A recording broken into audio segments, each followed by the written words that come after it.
O Senhor esteja convosco. Ele está no meio de nós. Proclamação do Evangelho de Jesus Cristo segundo Lucas. Glória a vós, Senhor. Naquele tempo, Jesus entrou no povoado e certa mulher de nome Marta recebeu-o em sua casa.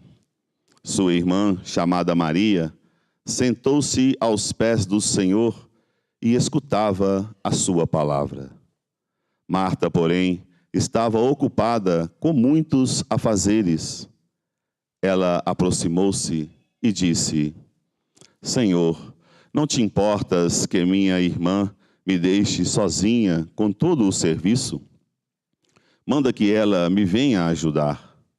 O Senhor, porém, lhe respondeu: Marta, Marta, tu te preocupas e andas agitada por muitas coisas. Porém, uma só coisa é necessária. Maria escolheu a melhor parte e esta não lhe será tirada. Palavra da salvação. Glória a vós, Senhor.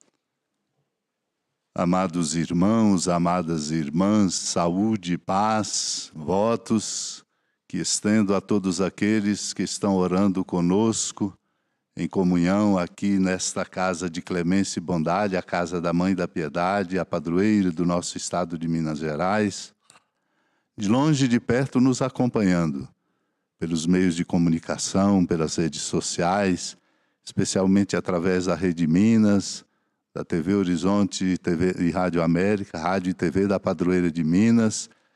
E nessa lembrança, a oportunidade de agradecer aos membros da família dos devotos da Mãe da Piedade que ajudam esse trabalho de comunicação para que a comunicação na proclamação da Palavra de Deus, a oração, a espiritualidade cheguem em muitos corações e em muitos lugares, alentando corações, dando força, e assim juntos, como família dos devotos, nós proclamamos a palavra de Deus, que é a tarefa de todos nós, na nossa casa e em todo o mundo, acendendo as luzes do amor de Deus nos corações, e ao mesmo tempo cuidamos deste santuário que é nosso, porque é a casa de nossa mãe, e também cuidamos dos pobres, que são muitos e muito precisados.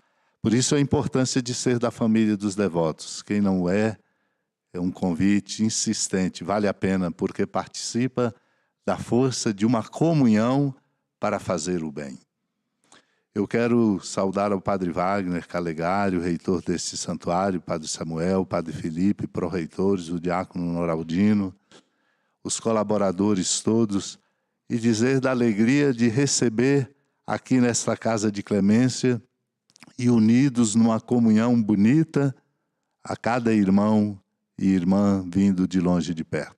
Cada um que está aqui tem uma história, tem uma família, tem lutas, tem sonhos, traz as suas intenções para colocá-las no coração e nas mãos da mãe, porque nós precisamos da força do amor de Deus. E é muito importante peregrinar. Eu venho celebrar com esse espírito. Saí hoje bem cedinho de Belo Horizonte para estar aqui celebrando como peregrino. Porque dar ao coração, irmãos e irmãs, este sentido de peregrinação, saindo da nossa casa mais cedo, dormindo um pouco menos, fazendo o sacrifício de vir, subindo um trecho a pé, rezando, escutando a palavra de Deus, dá ao nosso coração uma sintonia que não nos pode faltar, que é a sintonia do amor de Deus. Por isso a nossa igreja é uma igreja peregrina no coração do mundo. Nós não temos aqui um lugar definitivo. Estamos de passagem neste mundo. Estamos de passagem indo para o reino, para uma vida que não passa. Essa é a nossa alegria. E que nos faz vencer e não ter medo da morte. Porque somos de Deus e Deus é vida plena, revelada nele, Cristo. Esse Cristo que a Mãe da Piedade traz nos braços, morto, mas ressuscitado, vitorioso, para encher no coração de cada um de nós a experiência bonita deste amor de Deus que nos transforma. Por isso precisamos de peregrinar. É por isso a importância grande do santuário da nossa padroeira de Minas Gerais. Aliás, eu pergunto, tem algum lugar em Minas Gerais mais bonito do que este? Não tem. Quando aqui chegamos neste jardim de Nossa Senhora, que é nosso, e que a nossa igreja cuida, e de modo especial através da família dos devotos de Nossa Senhora da Piedade, é exatamente para banhar o nosso coração com o amor de Deus. Porque, lamentavelmente, pelas notícias, pelos acontecimentos, pelo distanciamento de Deus, os nossos corações muitas vezes, ou não muitas vezes, comumente, estão banhados de perversidades, de tristezas, daquilo que nos faz perder o rumo e nos tira a alegria bonita de viver, que é o dom maior que Deus nos dá, e de viver a fraternidade entre nós. Por isso nós, os cristãos, quando passamos pelo mundo, no tempo que Deus nos dá e nos concede viver, temos que crescer nessa consciência importante e bonita. Temos que fazer o bem. Temos que marcar a sociedade com os valores do Evangelho. Temos que ajudar a cada pessoa. Temos que cuidar da casa comum. Temos que fazer a sociedade funcionar e organizar-se na justiça, no direito e na paz. Por isso precisamos peregrinar. Por isso esse lugar não é um lugar apenas qualquer, de vir por vir, mas de vir para dar ao coração a força do amor. E por isso nós nos alegramos muito pelo cuidado que fazemos juntos deste santuário, da presença amorosa, bonita, eterna e confiante no coração de cada um aqui presente. Eu olho nos seus olhos e vejo que nos olhos de cada um existe um grande sonho, o grande desejo, o desejo do amor de Deus. E aí compreendo e quero lhes falar de modo especial deste testemunho importante do apóstolo Paulo, escrevendo a uma das suas comunidades, aos Colossenses. Ele diz uma coisa muito importante e bonita. Deus quis revelar a riqueza da glória deste mistério. Qual é este mistério? Um mistério que ele manteve escondido e que é exatamente apresentar a cada um perfeito em Cristo. O nosso trabalho é de fazer Cristo reinar em nós. Nós somos morada do Espírito Santo. Deus habita em cada um de nós, porque nós somos filhos e filhas de Deus. E o apóstolo Paulo nos lembra que ele se alegra nos sofrimentos suportados e completa na sua própria carne o que falta às tribulações de Cristo em favor do corpo que é a igreja, que somos nós.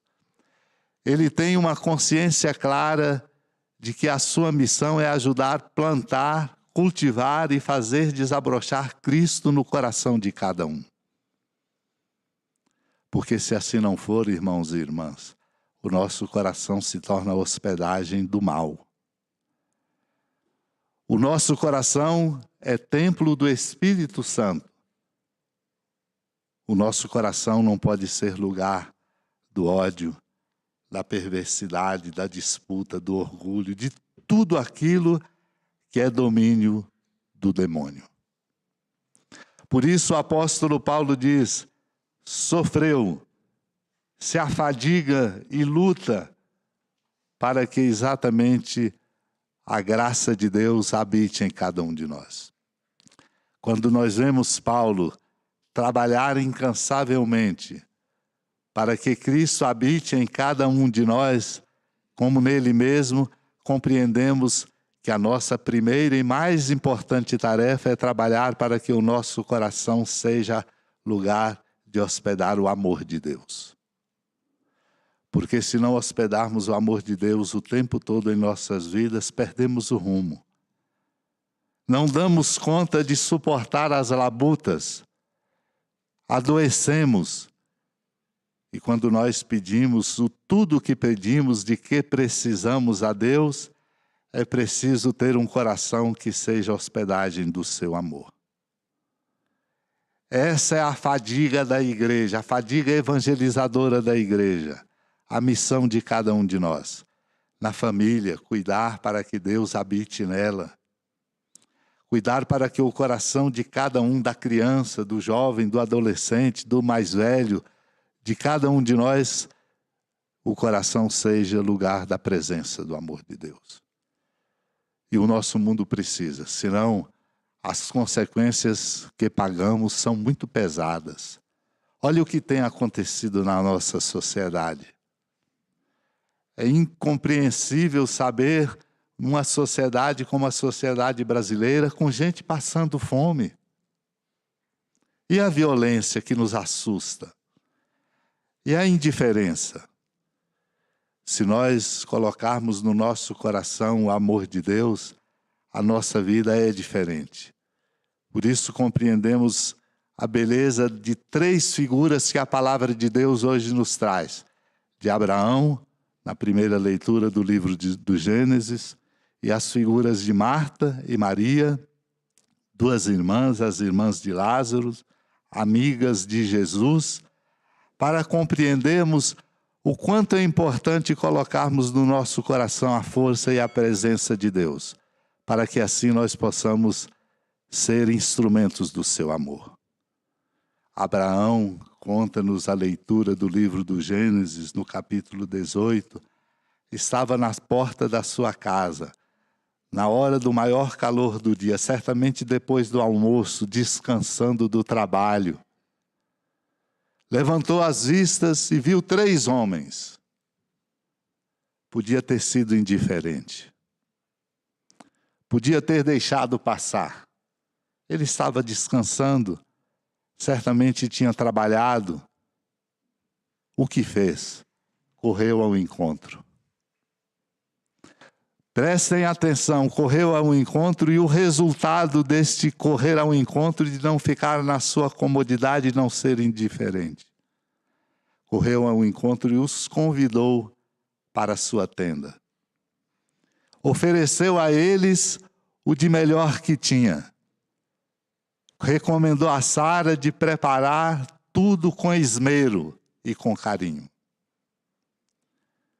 Não eram simples homens, era a presença de Deus. Nós sabemos da história que Abraão e Sara não tinham filhos porque Sara era estéril. E era, portanto, o grande desejo de Abraão e de Sara de ter filho, que é o grande dom de Deus para um pai e para uma mãe. Ao final, na voz de Deus e pela força do amor de Deus, porque o coração de Abraão se abriu pela generosidade, ele escutou. Daqui 1 ano nós vamos voltar e Sara terá tido um filho. Graça de Deus para uma estéril. Mudança de rumo e de caminho. Porque a hospitalidade de Abraão revelou que Deus habitava no seu coração, e as portas que ele escancarou para o bem, compartilhando com o outro, foram as mesmas portas pelas quais entraram a graça, da maior graça que um pai e uma mãe poderiam pedir, de superar a esterilidade e de ter um filho. Isso significa, amado e amada de Deus, que só vale a pena viver para fazer o bem. E que se nós fizermos o bem, mesmo em meio a tribulações e sofrimentos e dores, porque Cristo, como Paulo diz, e por isso se afadiga, habita em nós, seremos abençoados. E aí compreendemos neste diálogo já na casa de Marta e Maria, porque Jesus diz a Maria, Maria escolheu, Marta, a melhor parte, porque estava escutando o Senhor. Marta estava generosamente trabalhando e preparando tudo, mas não estava suficientemente prestando atenção na presença de Deus. Por isso, Jesus diz a ela, neste capítulo 10 de Lucas, Marta, Marta, só uma coisa é importante, Maria escolheu a melhor parte, escutar Deus, perceber a presença de Deus em nós, no meio de nós, para que nós possamos nos adiantar sempre fazendo bem. E a gente sabe que o coração da gente muitas vezes quer revidar, quer vingar-se. Corre o risco da indiferença ou da perversidade. Não vale a pena. Só vale a pena viver para fazer o bem. Mesmo, como diz o apóstolo Paulo, sofrendo, se afadigando, porque é Cristo que habita em nós. E a nossa vida só tem sentido se Cristo habitar em nós. Por isso, quando nós voltamos o olhar para a Mãe da Piedade e vemos no seu colo o Filho, somos chamados a compreender. É Ele o centro de nossa vida. É Ele que tem que habitar no meu coração, para que cada um de nós possa ser como Abraão, como Marta, como Maria, generosos, e assim fazermos do mundo um mundo melhor, justo e solidário. Vamos assumir esse compromisso e fazer de nossa casa, de nossa família e na tarefa missionária da igreja, o cumprimento desta missão para que o mundo creia e se abra ao amor de Deus. Amém. Creio em Deus Pai, Todo-Poderoso, Criador do céu e da terra, e em Jesus Cristo, seu único Filho, nosso Senhor,